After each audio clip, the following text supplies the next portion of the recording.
We worked with a lot of game developers. We provide the rankings and tournaments. They would embed them into their game, or they would embed it into their chat system. We did do some early advertising. We ran some physical tournaments for companies as well, and that was a way to get cross promotion and exposure. But the basic mechanism itself with the ladder system is you're constantly advertising. You're trying to get people to play against because you want to move up the ladder. When you're inactive, you slide down further and further your ranking.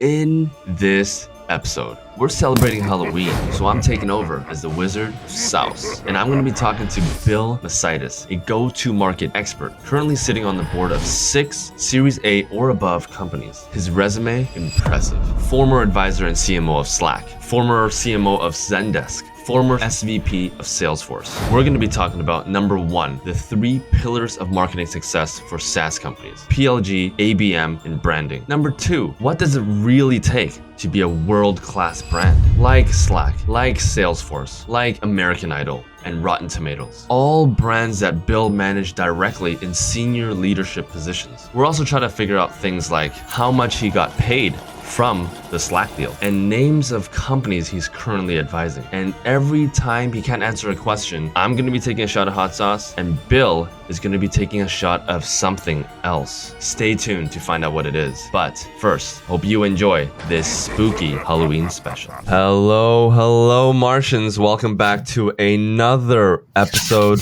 of Marketing on Mars. Today, we have a very, very special guest, Bill Macaitis. I think I'm saying it right. You nailed it. I nailed it. I am so excited to have Bill on the show. Bill is currently an advisor and board member of 6 companies, maybe even 7.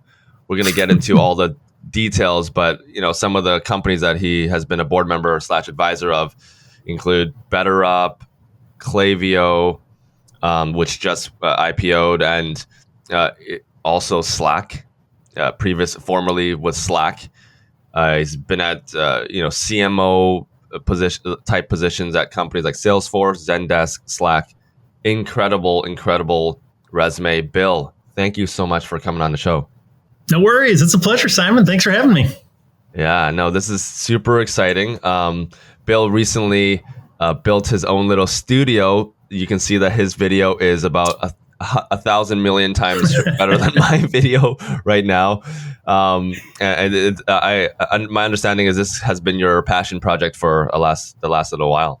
It has, yeah. I think ever since the pandemic, I was like, hey, how can we get better audio and video? I think we all suffered through Zooms that had terrible audio and video quality. And then I kind of realized, well, I should probably try to make it so other people, when I'm having these calls, I'm not the one causing the problem. So it's been a fun project. I learned a lot about AV and home studios and building them, but it's been a lot of fun. That's crazy. Well, we're going to dive into all that. We might dive into your passion project. We'll dive into it's all good, my friend. The past history, what you're currently doing, and even maybe a little bit about your personal past and how you were raised and everything. But before we begin, we had a chance to connect last week. And, the theme on the show has to do with hot sauce. Yes. Today, in case you guys are wondering, it is a Halloween special, which is why today I'm the Wizard of Hot Sauce. And... which is why I'm wearing a button-down shirt. I did not get the memo about the Halloween special, but I love it though. You wizard on, my friend. Yeah, the Wizard of Sauce is what the team is calling me. There you go. But we're gonna start off the show with a shot of hot sauce. I'm in Korea, so had to represent. And throughout the show, I just want to know all your secrets, like how you think about marketing. I want to know secrets behind the companies you worked at potentially, and just things that, as a CMO, I just want to know all the behind the scenes stuff. And every single time you cannot answer a question, the questions will become hotter and hotter. Every single time you cannot answer, I will be taking a shot of hot sauce.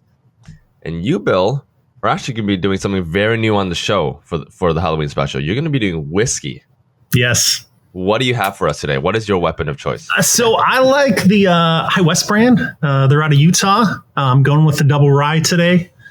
I've got a nice healthy pour here when I will be taking a significant drink when I am told to or forced to. The interview may get more entertaining as time goes on. We'll see there. I'll try to keep it in check, but it should be fun. I am not good with heat of any kind, so if I took one thing of hot sauce, the interview would pretty much be ruined after that. So in the interest of making this entertaining, I'll switch to my other vice here. Nice. I have Sophie connected to another chat right now, and whenever she feels like you kind of avoided the question, she will ping me, and then I'll let you know. Fair enough. I like it. Yeah. So, I mean, I've kind of given the intro about you, but maybe let's hear from you, from the man himself. Tell us a little bit about what do you think about your past history and kind of what led you to kind of where you're at today? Yeah, I feel really lucky, from a really early age. I just love business. I was the nerd in sixth grade reading Fortune, Wall Street Journal, and Business Week. I was part of the Future Entrepreneurs of America in high school. I just always loved this stuff. I always have geeked out on it. I was reading Dilbert really early to prepare me for office culture. It just was something I dived into, went to college, actually majored in supply chain management, which was a major at the time, which had 100% placement rate. And I'm like, that sounds pretty good to me. But I did a startup pretty soon right after college. I didn't even know there were things called VCs that would give you money. So, we had to bootstrap it, and we grew to 10 million members. We were profitable. We sold that, went on to a career in B2C.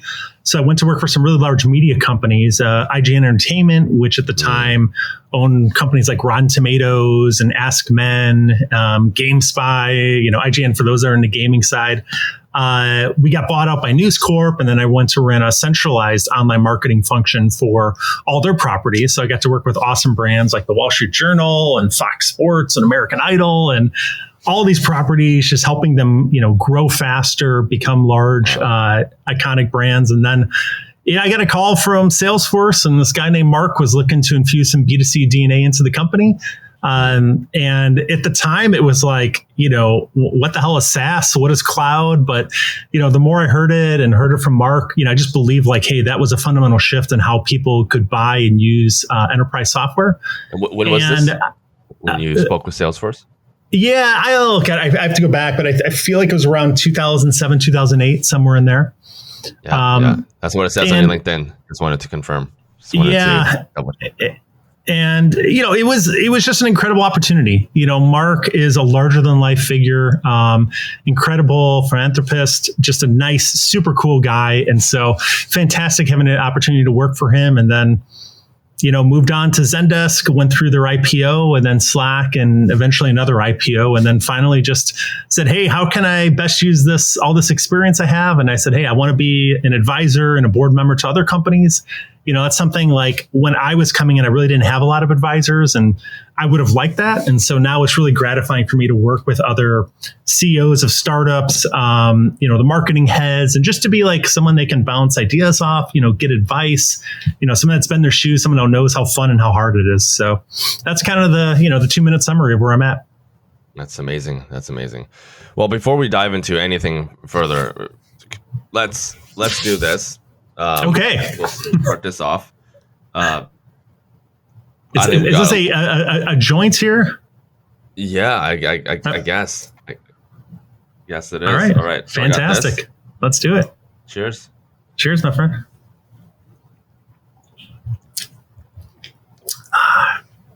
It's good stuff. Yeah. How's yours today? This? Oh, yeah. Single malt. It's a single malt hot sauce. 12 years aged. I was watching a few of these of your videos before the talk here, and I don't think I've seen one where you like really enjoyed it. So I'm not sure if you have a little masochism in there or what's going on. Yeah, so there's like things in there that I cannot disclose, undisclosed. Fair enough. Items. So yeah, incredible background. I mean, right off the gate, you started a company and then you sold it. You seem to have had you've seen success early on, and it just kind of kept going, kept amplifying. For you, what do you think has been your biggest secret to success? Like, I know you've always touched the marketing function. What do you think is your superpower in marketing? I think probably the biggest thing is just realizing that, you should never be satisfied. There's always new advances in go-to-market, always new advances in marketing, always new ways to create brands to be iconic. And I just think, like, I had this great piece of advice. I was working at a company, and I asked one of the people, it was their last day of lunch, and I said, like, I would always go like, hey, what's your best piece of advice? And he's like, Bill, doesn't matter if you're employed or not, matters if you're employable. And I always kind of took that with me, and that, like, hey, you need to constantly be improving your skills, learning, absorbing, trying new things. And really coming over to B2B, like, I was a little shocked. Like, there were even in the software space, there were some incredibly innovative products, but a lot of them were using like a 30-year-old dusty go-to-market playbook. And I just, coming from the B2C side, where you don't have a sales team, you have to create that growth on your own. You have to, sell these products. I've always kind of believed in more modern playbooks. And to do that, I think you have to have the skills behind it. You have to always be learning, whether that's SEO, product-led growth, how you can leverage AI, right? Like, there's always new innovations coming. And I think that's been, really helpful for me. Yeah.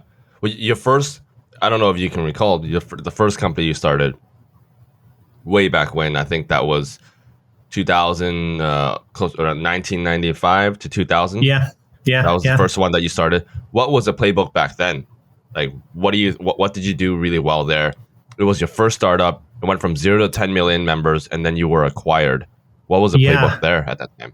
Yeah. So the name of the company was Cases Ladder. We had, 4 of us, that we had co-founded it. I was kind of like more the business marketing, sales guy. Anybody knows in those early startups, you have like, 5 roles that you're doing. Yeah. And, it was really interesting because, again, we didn't have, funding. So we really leveraged a lot of viral loops. So it was Cases Ladder. We did rankings and tournaments for online games. And at the time, I was a big gamer, still am a big gamer.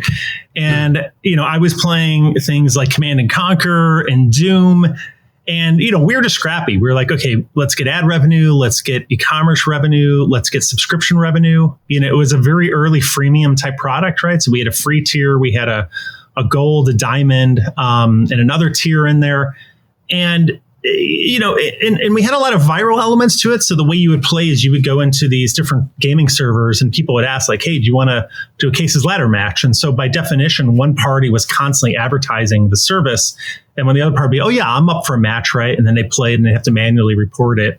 And it was a really fun system. I don't know if anyone's ever done a ladder system. It's like you're trying to get to the number one spot, and if the number one player plays the number 100, and if you win, you go up half the distance. And so it really encourages you to keep playing, right? So it had kind of a little, early PLG-esque element to it there. But it was, it was a ton of fun. And like I said, we had to be really disciplined. We had to, really think about our cash flows. We had to think about how we're growing. We had to think about how we were monetizing the site. And probably the biggest pivot we made was we said, hey, as much as we love all these games, Doom and Command and Conquer, that my generation at the time, aka 18 to 20-year-olds would play, we realized that segment didn't have as much money as the much more lucrative segment, which was all the old folks playing classic card games. So Hearts, Spades, Pinnacle, Bridge, think your parents' generation, right? And they had no problem paying large sums of money to get a premium membership that would show all their stats and give a little gold icon next to their name. And it was really interesting, like pivoting to that segment. We still did the other games as well, but that segment ended up being a great area for us.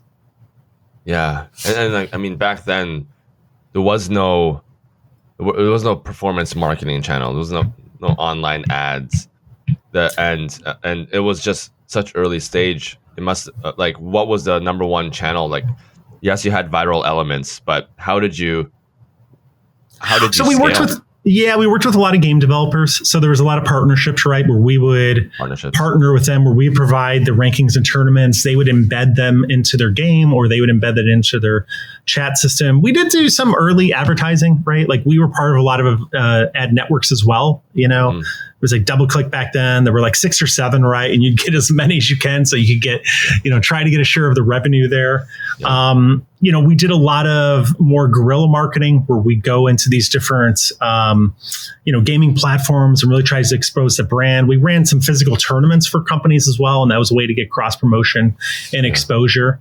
But the basic, mechanism itself with the ladder system is you're constantly advertising. You're trying to get people to play against because you want to move up the ladder.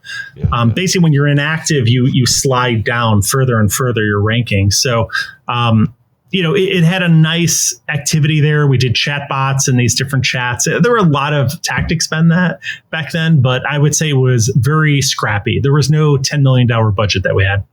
Yeah. And what did you guys get acquired for? What was the payday? God, that was a long time ago. It wasn't a big one. I want to say it was like 6 figures or something. But it's, it was one of those where, it was great. It was nice. At the time, I think none of us really knew what we were doing. Like I said, we didn't know about VCs. We didn't know quite as much about the acquisition, but it was something. It was something where we all, got a little slice. And it was something to be, happy and proud about. Yeah. Yeah. Oh my God. I think Sophie said we got to take a shot for that. For the rough number? All right. Sophie Fair enough. We got to get Sophie on here. Like, why is she doing this to us? That's crazy. Okay. All right. Cheers. Cheers. Oh, I'm sorry I did mine, but, there you go. Okay.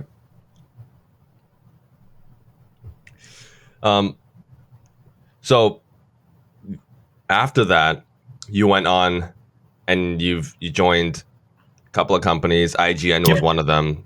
That was acquired by News Corp for $650 million. So talking about very early on, you talked about leveling up. After this 6-figure deal, you now leveled up, although not a founder, but you joined another company that would eventually be acquired for $650 million. So that's a form of level up. Tell us a little bit about your journey there at IGN and what kind of lessons were learned there.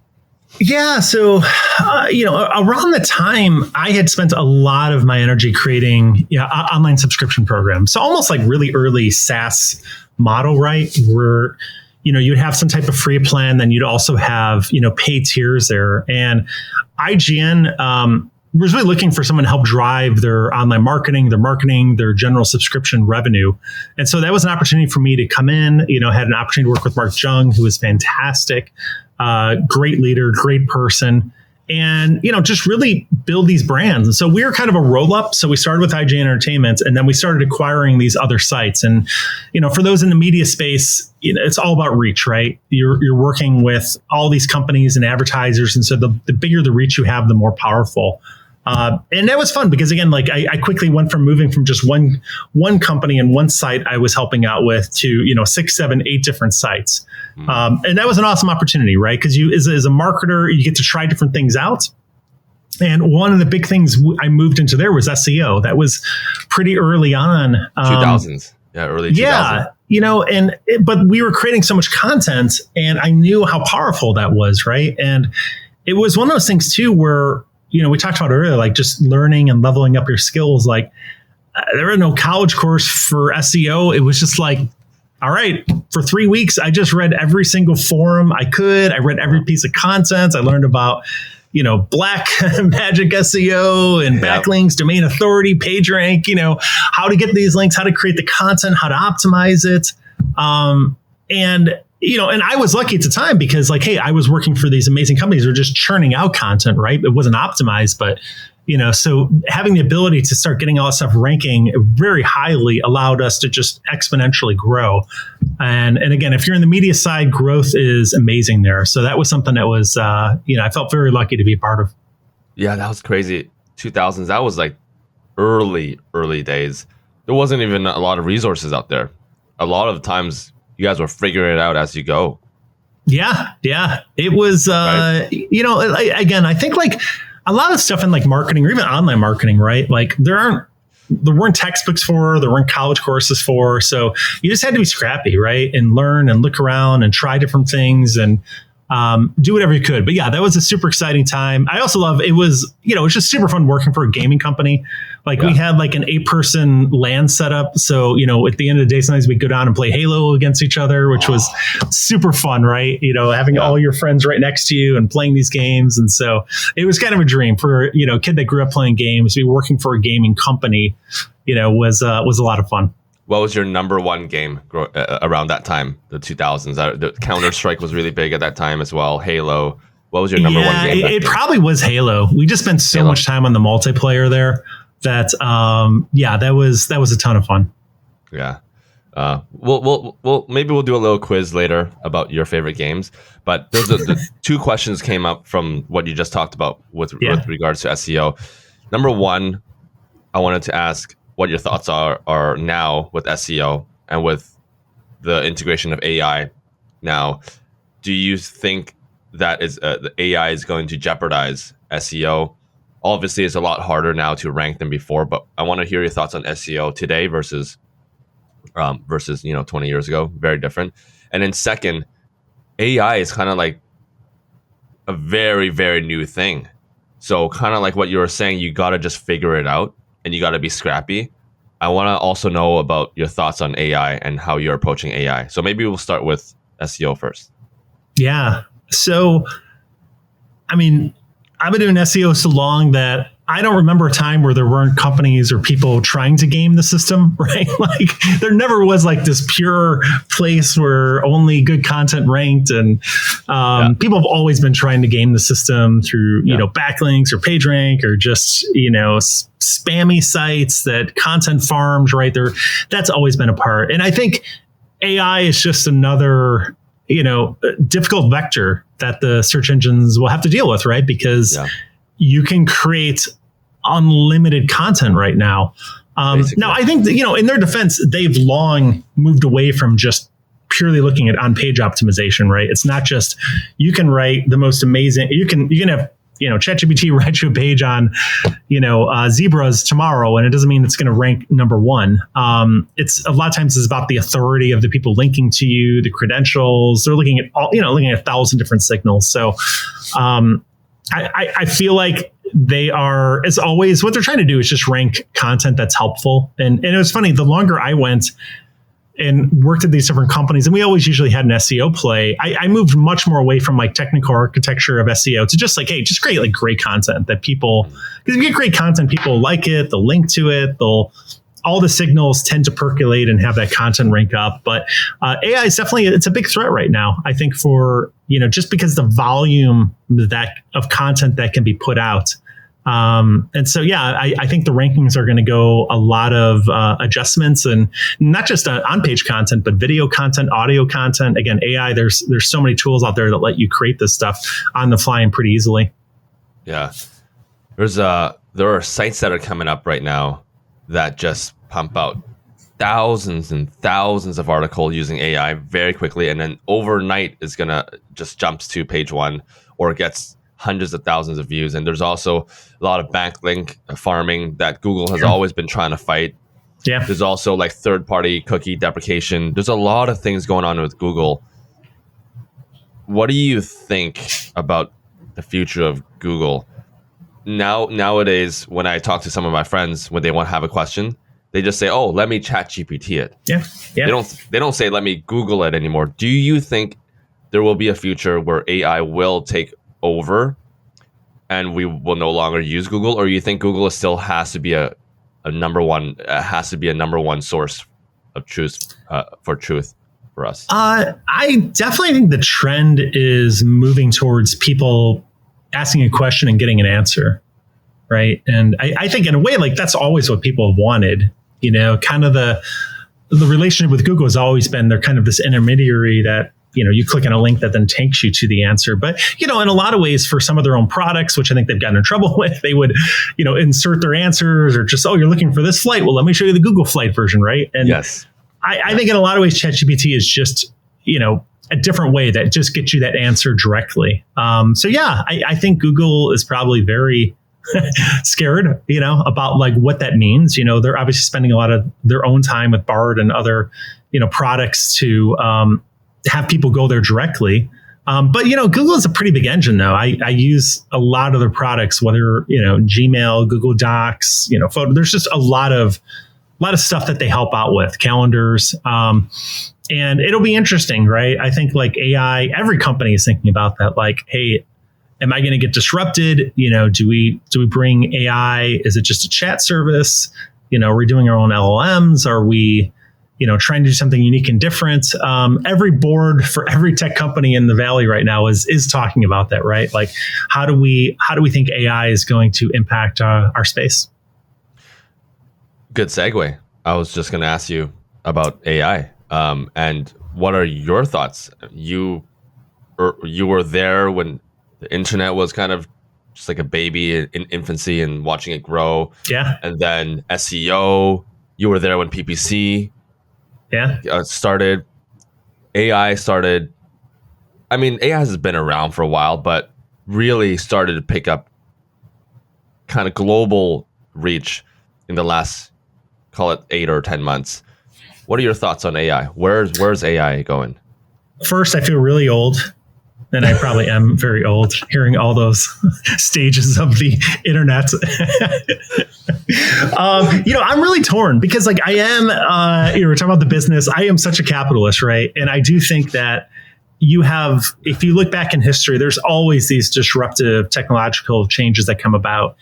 And at the time, everyone is always so worried, right? Like if you read back like the history of even like the automobile coming out, there was all this legislation passed in these local markets that wouldn't let the automobile go, or they literally, the first automobiles had to go as slow as a horse, right? Because they were afraid that, they would disrupt the horse makers and the buggy whips. But, people always seem to evolve and there's new jobs and disruption, but it always ends up helping. This is a crazy one. Even for me, I'm like, God, like, right. I don't care if you're in the creative space, the business space, legal space, developer space.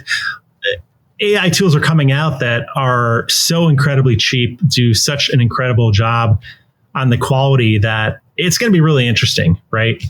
Historically, like I think blue collar has always been the area that's been impacted by innovation, and you finally have white collar being, the primary targets here. Yes. It's a difficult one. Like I have a daughter, and I remember thinking, like, hey, what field would I recommend? She wouldn't listen to me anyway, but if she did, I was like, hey, what field would you go down that would not be really impacted by AI?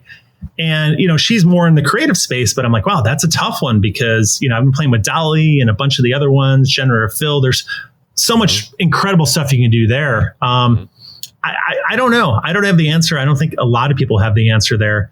That being said, I do think, again, like we're at this, it's almost like when SEO came out, right? Like it was so powerful. And I think right now, like AI is coming out. And I think the people that are really curious and want to try these different tools and just see what you can do and the power of them are going to get really further ahead in their careers, because I think they're going to have kind of an advantage that a lot of people won't. They'll just be like, oh, I don't care, or I'm not going to look at this, or I'm just going to use my existing playbook, whatever that might be. Okay, let's continue down this path. You've let's give some examples for the audience as well. You've worked with major big companies, Slack, Zendesk, Salesforce. Let's use these kind of SaaS-based companies as an example. Yeah. What would you be doing if you were you are the board member in the board seat for many of these companies, but what should these big major SaaS companies be thinking about when it comes to AI? Should they be integrating AI into all their stacks, and should they be worried? Number one, and number two, what would you be doing if you were in these positions, like leading at the helm of these companies? Yeah, I absolutely think they should be worried, right? I think worried isn't the right word, but hey, just knowing, okay, there's a big shift coming, right? And you want to stay on top of it. And so, my advice would just be, really think about where AI can value your customers. At the end of the day, I'm a very customer centric philosophy. That's always been my strategy. How can we add more value? So I give an example. One of the companies I advise is Yellow.ai. They're a pretty early on. They had started building AI products well before the latest AI craze took place. But they have amazing use cases around, customer service. And a lot of these areas, if you're in customer service, you're thinking about, response times, you're thinking about the quality of the response, you're thinking about supporting multiple channels, right? Like phone, email, chats, going to a website. What they offer is incredible, right? It saves you a ton of money. It gets these responses for the customers faster. They're more accurate in many cases. And I think you have to take a step back and go first off, hey, what's our own product? How can we integrate AI? And Salesforce is doing a good job of that. If you look all the AI offerings that they're putting, the sales intelligence, there's a lot of different routes there. Slack has AI offerings, Zendesk does. But I think a lot of the questions are, hey, do we, you have this 800-pound gorilla with, ChatGPT, and are you just using their LMs? Are you using your own proprietary data sets? Have the customer signed up for that? There's a lot of difficult questions going on, and it's also very expensive, right? To either bring in that domain or knowledge in-house or to license these services if you're starting to do it at scale. So, there's a lot of areas I would just say hey, you just got to be on it. You just have to start thinking about it for your own product. How also the tools you use, most companies, when I was at Slack, I forgot which research paper it was, but it was the average company uses something like 500 different pieces of software. Right. Yeah. And so you have to think hey, of these software, are there ones we can get rid of? Are there newer ones that are better, that are more efficient, that have an AI element to it? I think there's just a ton of opportunity there. Yeah. That's going to be an interesting one. There are also a lot of tools now that are AI based that can help integrate all your tools faster as well, right? So that could be something, or build your own, right? Yeah, I think that's going to be an interesting challenge for these bigger companies like the Salesforce, like the Zendesk of the world. But yeah, just thinking about the customer should be a good one. What about Yellow? Good example for Yellow is. They're like a, would you consider them scale up? They're Series A, right? No, I think they're further along. I'm going to say B or C. I forget which round they are, but they've been around for a little bit longer. Okay. So that's also a type of company that you would probably give the same answer. Think about the company and it just keep growing that way. What about the early stage startups? Yeah. You don't have much going on. Are there certain areas that you think AI can disrupt more and that you're you know what, you guys should focus on this area, like healthcare or whatever? What would you advise some of the early stage startups that maybe didn't have AI stacks before and now they can kind of just pivot? Are there certain areas that you would be you should probably this area is ripe for disruption? Yeah, I think... So first off, for these startups, I think it's always been an incredible time to build a company, and now is no different than any other, right? Especially in the software space, the barriers of entry just keep getting lower and lower, and AI just amplifies it even more. So many services that you need in a startup, from legal to design to coding to marketing. A lot of these, there are services that offer AI solutions for them so that they can get moving so much faster, right, at a fraction of the cost. And I think that's good, because I'm a big believer that there's great ideas from everywhere, every person, every country, every age, every ethnicity, race, religion, culture, whatever it is. There are amazing ideas out there, but a lot of times, those ideas just don't make it out, right? Because there's so much barriers to get the idea out, or there's just so much friction, or it's just hard, right? And so I think where AI can help with that process, it's going to allow a lot of these very early startups to become legit, right? To get the product out faster and to provide better service for it, to, get it into more people's hands. So I think there's an incredible opportunity as far as like areas of focus. If I had one golden rule, it's where there's pain, there's opportunity. Look around and try to feel like where you're just encouraging or where you're incurring pain on a daily basis, right? Like whatever space you're in, right? Where is something that's just super frustrating, right? Like I know, like I've been doing this home studio setup, and the first generation of lights, like they wouldn't connect to Bluetooth. It was super frustrating. Every time I get things set up, I'd have to some would turn on, some wouldn't. I'd have these interviews and it would be like totally unprofessional. Like half my face is light, the other half is dark. And it was just a lot of pain. And I finally found an amazing company that they had everything integrated in, and it would always remember. You press one button and everything would turn on and remember their settings. It was a game changer, right? The name of the company? What is it? Aperture. They're amazing for studio lighting for those doing like YouTube studios or home studios. But it addresses pain, right? And so you can, sometimes I think like business people make it too complex, and it's like, oh, you have to have this payback or capital or target market or ICP personas.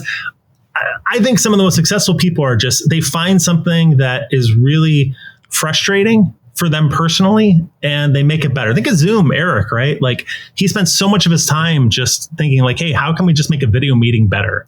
Right? Because if you think rewind before Zoom, so many of the products that were just crap, right? You would go into a meeting and it'd be like, oh, you don't have the latest software. And you'd be downloading it for 5 minutes and you have to install, reboot. You join the meeting like 10 minutes late. So you can't hear anybody. It's constantly buffering.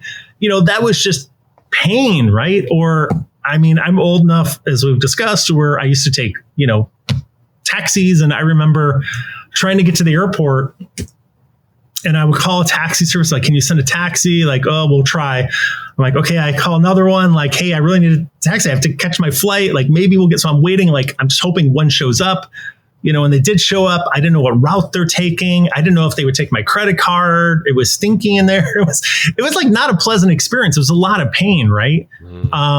But I think sometimes for a lot of people, we normalize that pain. It's just like, oh, it's our everyday life. You're just taking a taxi. That is what it is, right? Until someone kind of comes along and is like, well, I've really addressed this pain. I allow you to, verify someone's coming to get you. You can see the route. They already have your credit card, right? It's, like focus on pain where there's pain. And a lot of times just like you'll be in a specific area. Maybe you are in the medical field, but you just see a lot of pain around one specific process, right? Like try to help that. It's always a great first place to start. Yeah. I want to switch gears a little bit and talk a little bit about the companies that you're advising. Right now, you're advising 6 to 7 different companies. Can you list a few, some of them? Yeah, we're talking Yellow.ai, BetterUp, Impact. They're kind of in the affiliate marketing space. Others, I'm under NDA, so I don't know if that counts. If I'm going to get a buzz that I have to call, I don't want to get in legal trouble. But yeah, dial it in. Right. If that's a call, then I'll have to have a sip of whiskey. Yeah, Sophie said it very nicely this time. She didn't scream that's fair. Like, at least he admitted it. So hey, if the lawyer calls Sophie, I'm sending them to you. But no, we're good here. Right, cheers.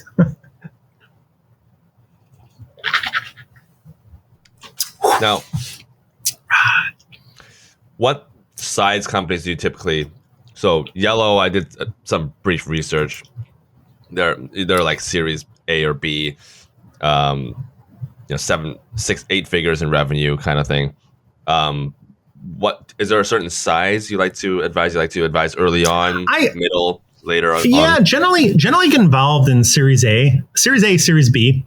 Okay. But a lot of them, BetterUp, for example, I think they're in Series D or Series E. I started when they were in Series A, right? And met Alexi in an event. I had come in and I was helping some of their this particular VC firms or founders, just kind of a Q&A. And I just love their mission. BetterUp, for those that don't use it, they do modern day coaching. for every employee in your company. They kind of democratize that. And I was always a big person on mentoring people, and I loved mentors myself. Helping get better is one of the areas I like being an advisor, is I get to work with people and help them out. But we started very early with them, Series A. I've done a couple at seed stage. I think sometimes that's a little too early, for really, I like to make sure they've got good product market fit. Like, I'm a go-to-market person, right? So I'm thinking about how do we apply the right marketing, sales, service, success to help this company grow fast, right? But sometimes, like, if the product, if there's no product market fit, like, you don't want to apply a ton of go-to-market yet. You really want to make sure you have that there. So usually, like, Series A is when you start to see it. And definitely, like, on the AI side, there's a lot of really innovative companies coming out. I think that's kind of a sweet spot for me. But, in general, it's just like, I like helping companies out. I love working with founders that are really open-minded on how to do go-to-market, that are very customer-centric. I just want to make sure it's a good fit. But generally, Series A is the stage that I focus on. And I think you've already answered it in the previous answer. But typically, is go-to-market that you provide the most value, or what are like call it the two areas that you think that you provide the most value for founders? I would say probably the most value, or certainly the areas they ask me to help them the most, is all on the org. So, hey, Bill, like, if we were designing the right org, or even the right marketing org today, what does that look like? What are the roles? What are the positions? Hey, we don't have a marketing leader yet. Can you help us find one? Can you help us interview one? Maybe we already have one, but they're a little weak in these areas. Can you help mentor them? Right. So everything around org, coaching, mentoring, interviewing, I help out there. And then the other one is just like, hey, how do you build a more modern go-to-market? Right. Like, I think in the B2B space, especially because I focus a lot on B2B SaaS software, a lot of companies will just use a really dated model. I don't know how else to say it. They'll do top-down sales, AE, outbound cold calling. They'll run events. They'll run press releases. They'll spend a lot of money. They won't have that good of growth. They'll be frustrated. And so I try to help them with, hey, what are more modern ways to grow?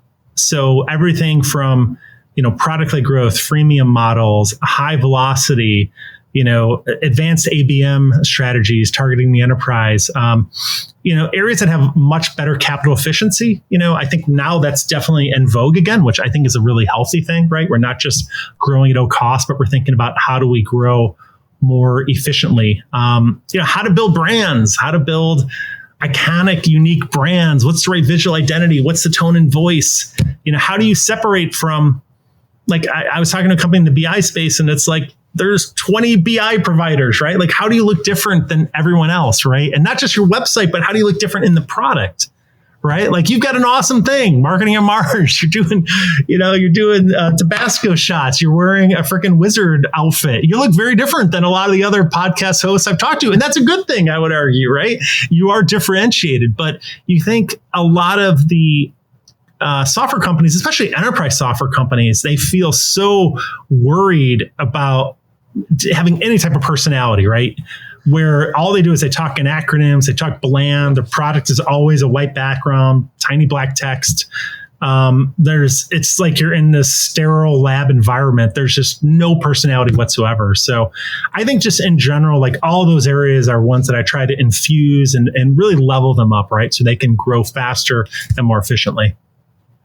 Yeah. Oh my God. You just said everything that a founder needs to know about growing a business. And I just want to dive into a couple areas that I'm very, very excited about. Number one is brand building. I would love to dive into that. And the other one, PLG, you mentioned PLG in the beginning. It's very important to have a good product that stands out. Obviously, we all know that. However, I want to focus more on the ABM and the brand building side, because without people using your product, your product-led growth efforts probably are going to be zilch, right? It's probably not going to help you too much. Let's talk a little bit about ABM. What are some modern ways of doing ABM that maybe some companies are not aware of? Yeah, ABM has come a long way. And ABM is one of those acronyms. So it's account-based marketing. Really, a lot of people call it ABX, account-based marketing and sales. The basic premise is, hey, as opposed to marketing to every single company or even to every single company in a segment that you're going after, you literally start marketing at a one-to-one level to individual companies. And there's a lot of ways you can do that. That can mean everything from the content you create. Literally, you have content created that is unique for that company. That could be the website experience. So, for example, like when I was at Zendesk, it's a while back, but we were doing really early ABM. We would do reverse IP targeting. So when a company would land on the website, we would understand if they came from an enterprise or an SMB. If they were an enterprise, we showed them a homepage that had, ISO 9000 certification and, big complex and this and that and all these advanced features. If they came from an SMB, we showed the mom pop flower shop operator, right? Like really simplistic. And that's an opportunity, but you can do it now where you could literally, like, if someone from, let's say, Adobe is on your target list, Adobe comes to your homepage, you can dynamically change the homepage on the fly to give a unique homepage just for Adobe, right? Like, what's your value pitch for them? You can change ads on the fly, same thing, right? So someone sees an ad and you know that this person from Adobe, you could target that ad to them. From a selling perspective, a lot of times in marketing, what happens is, especially in B2B software marketing, is a lot of marketing teams only care about if they get the lead and then they hand them over to sales and then sales has to get it. But the whole idea between ABM is you're partnering up with sales. You might say, hey, we have a top 10 list, top 10 accounts we're going after, and marketing and sales are going to work together the entire way through until that deal closes. So marketing is going to be creating very personalized content. They're constantly going to be serving that content to these people via ads, via email, via GIFs, whatever it is. And not just when they become a lead, but, continue to nurture them. Anybody that does B2B marketing knows that you've got these long deal cycles. And the further you go up in your segments, from mid-market to enterprise, the longer these deal cycles go. So marketing has a role to continue nurturing these folks. And ABM is basically like a playbook where you work together and you have extreme focus behind it. So I think like that's a great playbook. There's a lot of different tech that goes into that, and different providers that, help you with that. But there's a lot of stuff you can do from there. And obviously resources is limited. I mean, especially this year, money is tight. Yeah. Interest rates are high. VC monies are drying up. We all know resources is very, very limited. How do you think about the cost when it comes to ABM? Are there certain rules that you have in mind from a percentage of marketing budget or whatever? Talk to us a little bit about that. Yeah, it's a great question, Simon. So the way I've always thought about it is I'd like to think about go-to-market holistically on a spectrum, right? On one side of the spectrum, you have the very cost inefficient ways to grow. And I would argue like the most cost inefficient way to grow is to just do outbound sales, outbound cold calling, right? You don't even know these folks. You're cold calling them. When you finally get in, you're handing off to an AE who's trying to sell top down into the organization. They're trying to do a wall-to-wall deal. And I'm not minimizing sales. I love sales. I've ran sales teams. I'm just saying that's a very expensive motion. I know how much really good salespeople cost, right? And you think about it, that salesperson is doing the entire nurture. They're doing the entire sale. It's just a lot of one-to-one knife fighting, right? Then I think moving more efficient, you move into more inbound sales, right? So inbound is you have some type of engine that's bringing all these leads in. You're still handing everything off to salespeople, but it's more efficient. Now they can focus just on these people theoretically are qualified, they're selling to them, but you're still doing a lot of one-to-one knife fighting. Then you start to move into things like, where can marketing help, right? So I kind of use the same analogy. There's marketing outbound and marketing inbound. Outbound to me is when you're spending money, like you're running paid ads. So ABM would be one of those, right? Yeah. Like, hey, is ABM more efficient than doing an outbound sales? Yes.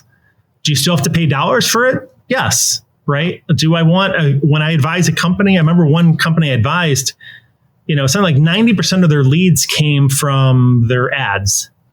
And I was like, that's a really expensive way to grow. You need to diversify. You need to have more inbound marketing channels, right? And that's, SEO, content, viral loops, all those types of things. Inbound becomes even more efficient, and then even more efficient than that. And I'll kind of maybe challenge you on what PLG is, or at least what I think it is I would argue product-led growth. Product-led growth to me is this idea that people spend more of their time now in the products themselves.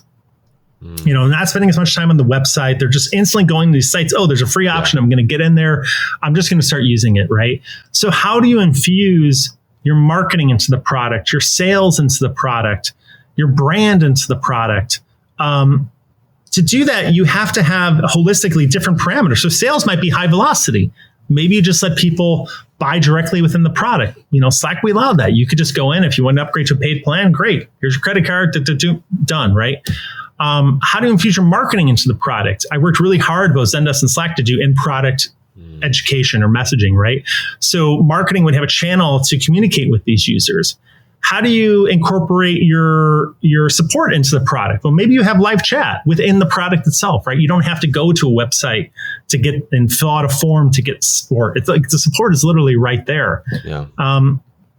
There's all these different. How do you include your brand into the product? Like at Slack, we went through, and the marketing team just didn't work on the website. We worked in the product itself. We rewrote a lot of the dialogue, right? Like a lot of times the developer would come and write their version and we'd be like, oh God, like that sounds horrible, right? Or it's so bland. And we go, how can we make this more fun?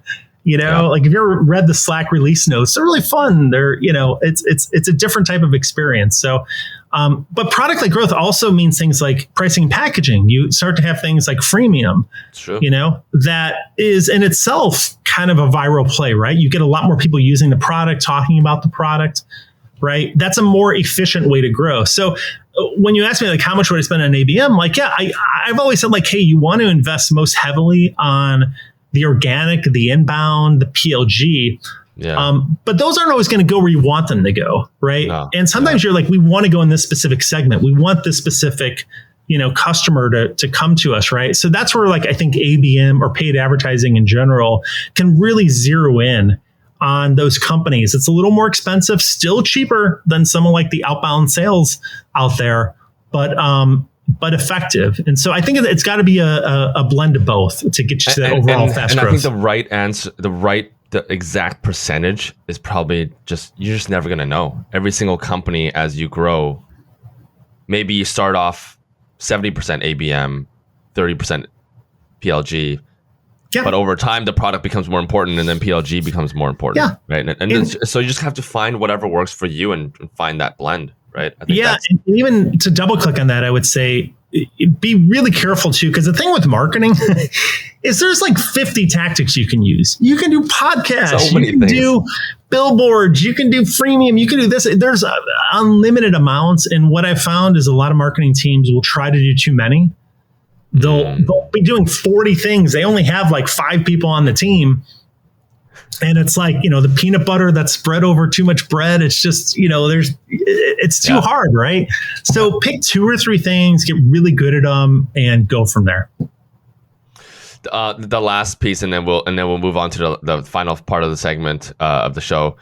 Just want to quickly touch upon brand building. You already talked about it. It is a key nowadays in order to stand out.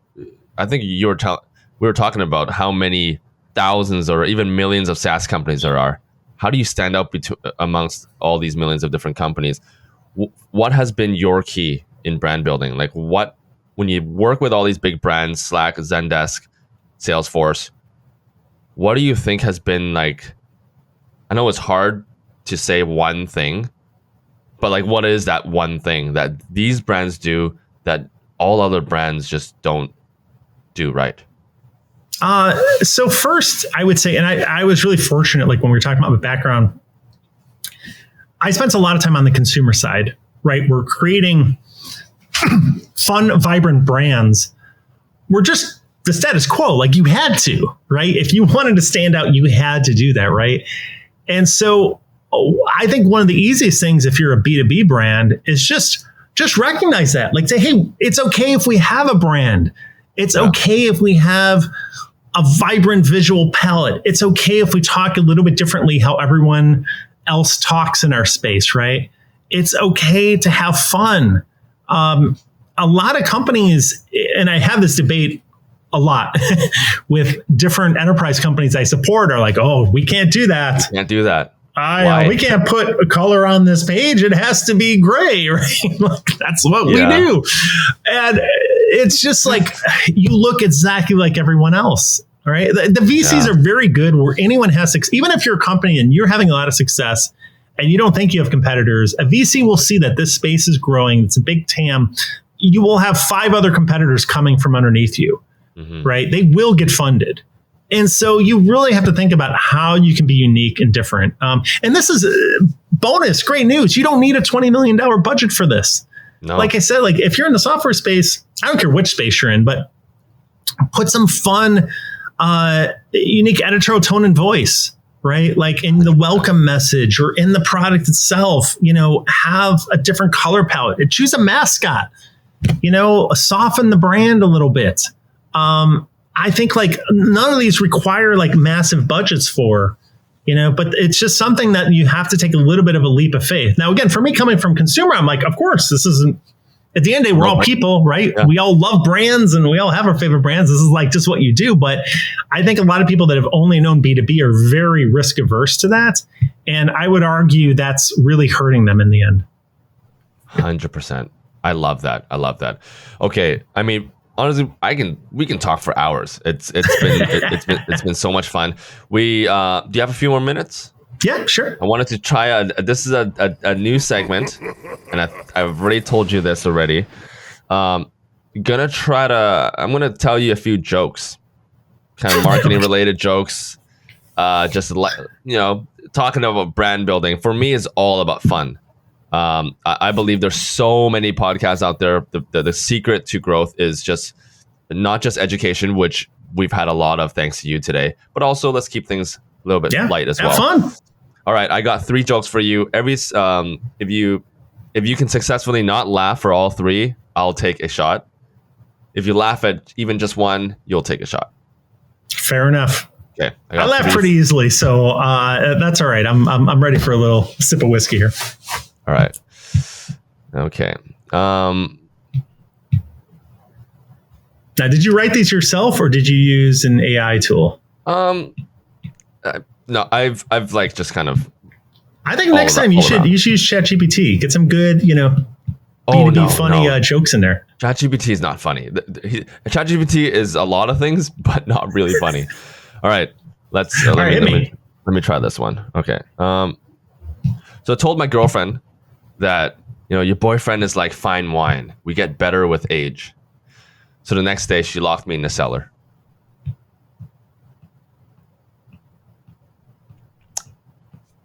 Okay. All right. Got 2 more. I love telling dad jokes, as you know. Yes. Sometimes he even laughs. I really do want to laugh at these. Please do one more, though. I'm going to laugh at this last one. Okay. Okay. This one's. I think this one's a good one. Right. What are the strongest days of the week? I don't know. Saturday and Sunday. All the other days are weekdays. Oh, that's good. I'll laugh at that. Okay. Let's do it together. We'll do a dual one. That was good. Dual one. All right. Cheers. Oh. All right. Wow. Didn't realize already, but we're already 56 minutes in. It's been a lot of fun. For those that made it all the way to the end, obviously mesmerized by your camera quality, but also your stories. They want to know more about just your background. Like, how did Bill become Bill? Like, what was life like for you growing up? Did you grow up in a very entrepreneurial family or a very business-minded family? Did you have mentors around you that kind of taught you? I mean, your first startup was acquired. Tell us a little bit about your upbringing. Yeah, I feel very fortunate in, looking back now, like, hey, I had 2 loving parents, very supportive, 2 older sisters that definitely shaped me as well. I think my mom was smart. She knew I liked business, and then she subscribed to the Wall Street Journal. And so every morning at breakfast, I would just first start looking at it, and then I started reading it like, oh, this is kind of interesting, right? And, they were always super supportive. The same way, it was kind of cool. They never pushed me at all. It was just like, you're interested in this? Great. Like, you didn't push. I was the youngest of 3 kids. I saw both my sisters go through college and then not get a job right away and have to live at home for a little bit. And I remember that was very inspiring me to like, I want to get a job out of college and I want to be able to get my own place. Cause I think anybody that where the kids come back to the house and the parents are still like, come on, you got to get out. That was definitely motivating for me, but I don't know. Like, I feel really lucky. I know, I found a passion very early on that I loved, and I was able to follow it, and I still love it to this day. The board advisory stuff, I do it because I love it, because I really genuinely enjoy helping these companies out. And it's something that I will geek out on multi-channel attribution. I will geek out on brand building. I will geek out on PLG freemium models, like whatever it is. Like, I always love having these conversations. Yeah. And so you also played a lot of games growing up, right? Yeah. You balanced those two out.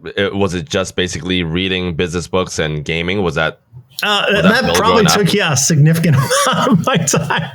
I loved like I said, Command and Conquer was one of my first loves. I loved RTS or real-time strategy type games. The first time I was over at my neighbor's house, and he had very early Doom on his PC, and I was like, oh my God. Like, the first time, it's so ubiquitous now, first-person shooters, but when you had never seen that before, and you literally were getting nervous, peeking around these corners and demons throwing fireballs at you, that was amazing. And then Quake and a lot of the subsequent iterations of it. But it's super fun. I'm just a kid at heart. I love these things, and I feel super fortunate to be able to be in them for my daily life.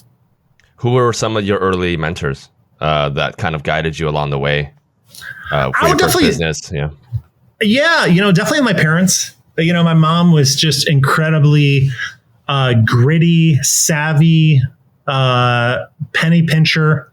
Business owner? A penny pincher, like just. But was she a business owner though? No, not a business owner. No, okay. She worked for a lot of companies. She was an executive admin, so she would work for the CFO a lot of times. Oh. And I learned a lot about that. One of the early companies, they had a program where the kids of the employees could work an internship. And so I got to work at Waste Management, where she was working the CFO. And my intern job was to scan all of their old board notes into electronic documents. And I kind of knew the software, and I was a little more techie. Yeah. And so it was fascinating, but like, I'd have to go through and make sure there weren't any typos. Like the OCR, or optical character recognition, wasn't as good back then. So sometimes they would mess up words, and I had to manually go in and fix them. But I basically got to read like every single board note. And it was amazing, like, stuff, and they were big on M&As and takeovers. So it was super fascinating. Like, I love that one. But she was an incredible mentor. My dad, just super hardworking. Tons of anecdotes, and just, a wonderful guy. So it was, it was amazing. Like, I had a lot of those mentors were within the family, kind of, giving me the confidence, the grit, the inspiration to go forth and just kind of, tackle those dreams. Your dad also entrepreneurial? No, he worked in the government. So he was a high level employee for the Chicago Water Reclamation District. So they basically clean all the water that came in, and they helped with, when there's flooding, and help with that. But, I learned a lot just about politics from him.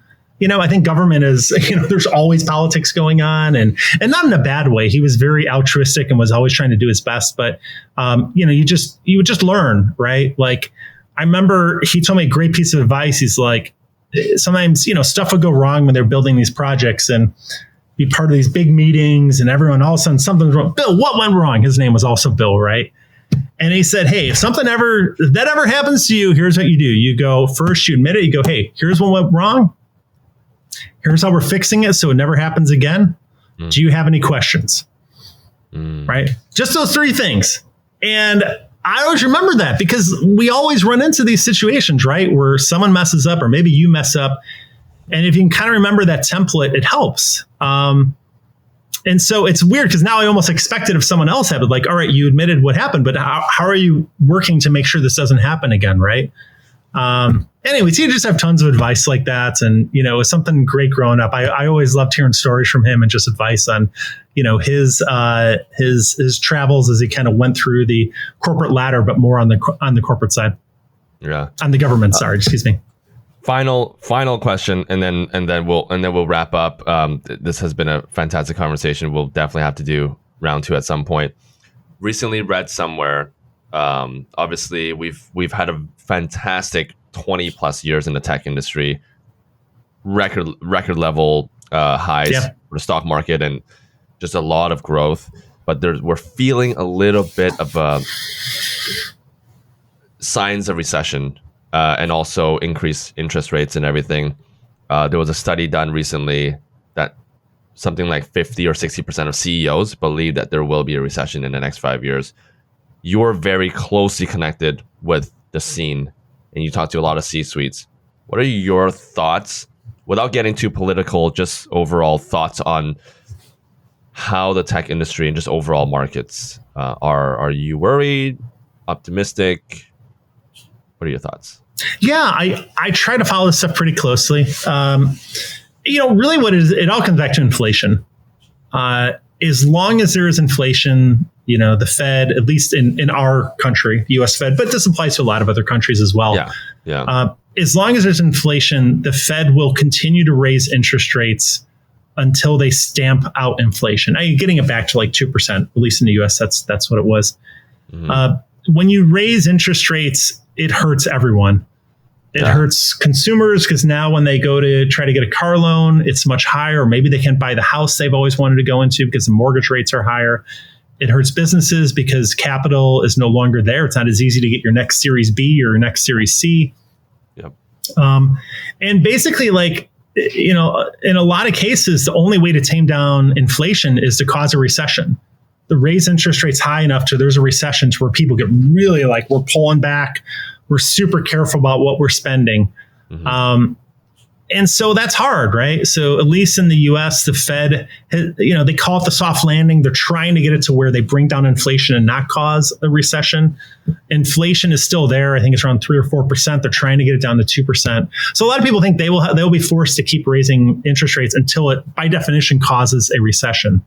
Mm-hmm. So, you know, I don't know. I mean, I don't, you know, you don't see signs of it yet. You know, it's a very tight labor pool, at least in the US. You still have, you know, salaries going up, which is wage inflation. You don't see weakness. I think in the tech space, it's very different because tech valuations got slaughtered. Without boring everyone, most tech valuations are based on discounted cash flows, which is based on your future revenue, right? Like how much you're going to make in the future. Exactly. Well, if inflation's eating up all that revenue, you're not worth as much, right? Not worth as much, yeah. So tech companies are very much now like, you know, either laying off people or they're like, how do we grow more efficiently, right? They're starting to open their eyes to all these different ways to grow.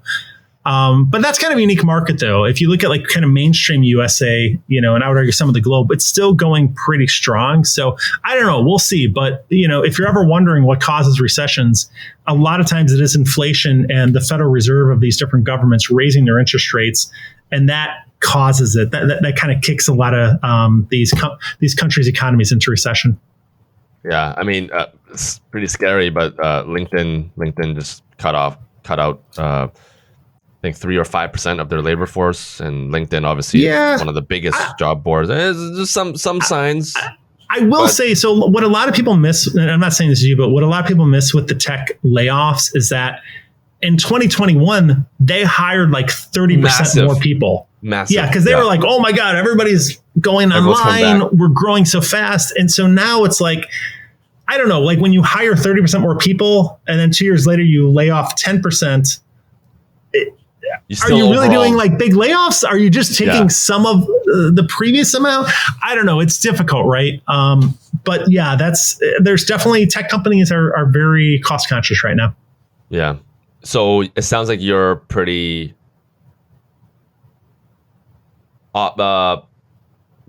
optimistic still, but cautious, like a little bit. You know what? Recessions. I mean, I don't want to say recessions aren't bad, but they're just natural. Like I'm an old person. We've demonstrated that. You've gone through like I feel there's some generations that have not been through recession yet. Recessions are normal. They're natural.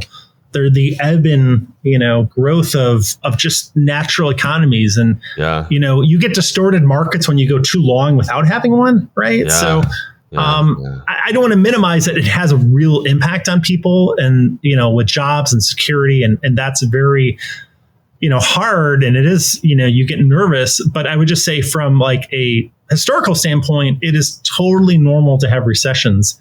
Every 6, 7, 8 years, whatever that time frame is. Like, it is not out of the ordinary to have one. And we've just gone a very long time without really having a big shock to the system. Yeah, I mean, it's kind of like your life, right? Like you have good days and bad days. If you have good days every single day for like 365 days in the year, that's kind of weird. You're gonna have some bad days. And it doesn't mean that those bad days are going to destroy you. It just means that some days are good, some days are bad. And the economy kind of like, it's just kind of life, the fact of life. And I think we have to be ready for it and okay with it. So anyways, thank you so much, Bill. We talked about so many things. For the listeners that want to kind of listen in and kind of tune into your life and what you're up to, where's the best way for them to follow along your journey?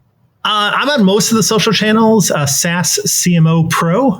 You can find me. I'm just starting to kick off those channels there. Easiest way is just go to LinkedIn. If you ever want to reach out, you can, send me a note there, and always happy to connect or see how I can help out. Sweet. Well, Bill, thank you so much. We'll definitely have to do this again, and talk to you soon. Yeah, my pleasure. Great talk, Simon. Cheers. Hey, hope you enjoyed that episode. I know I did. My mouth was burning on fire for about 30 minutes there, so I had to take a quick break before I recorded this. But I really just wanted to say thank you for tuning in. Most of us work at home nowadays, and we're all just in our pajamas, in our t-shirts, and in our hoodies. It just feels really fun and really light, and that's the kind of vibe that I'm trying to give. If there's anything that you want to add into the show, new segments or new topics to talk about, feel free to throw it into the comments below. Thank you so much again. Would not be here without your support. Until next time, peace out. Hope to see you soon.